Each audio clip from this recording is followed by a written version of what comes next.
சனாதனத்தை ஒழிப்பேன் அப்படின்ட்டு திருப்பியும் அந்த பட்டாம்பழைய பழைய பல்லவியை பழைய பஞ்சாங்கத்தையே பரட்டிக்கிட்டு இருக்கிற அந்த உதயநிதி.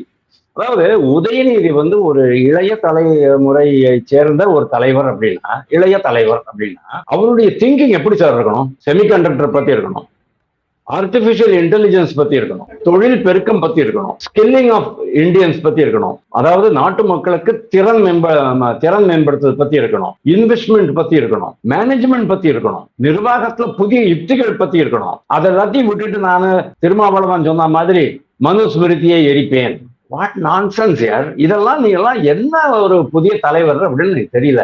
இளைய தலைமுறையினர் பேசுற பேச்சாயா இதெல்லாம்? சனாதனத்தை ஒழிப்பேன், அப்புறம் ஏதாவது ரொம்ப ப்ராப்ளம் ஆயிடுச்சு சொன்னா இல்ல ஜாதி வேற்றுமை தான் ஒழிப்பேன். அப்ப ஜாதி வேற்றுமையை சொல்லி தொலையேன். ஜாதி வேற்றுமைன்னு சொல்ல தெரியாது அவனுக்கு. அது எதுக்கு சனாதனம் ஏன் சொல்லணும்? சனாதனம் சொன்னா உங்க அப்பா காலத்துல இருந்து உங்க தாத்தா காலத்துல இருந்தே சனாதனம் தான் இந்து மதம்னு அங்க போட்டிருக்கு 3ஆம் கிளாஸ் 5ஆம் கிளாஸ் புத்தகத்துல. அப்ப திருப்பி அந்த சனாதனத்தை பத்தி இப்ப பேசுறதுக்கு என்ன அவசியம் இருக்கு?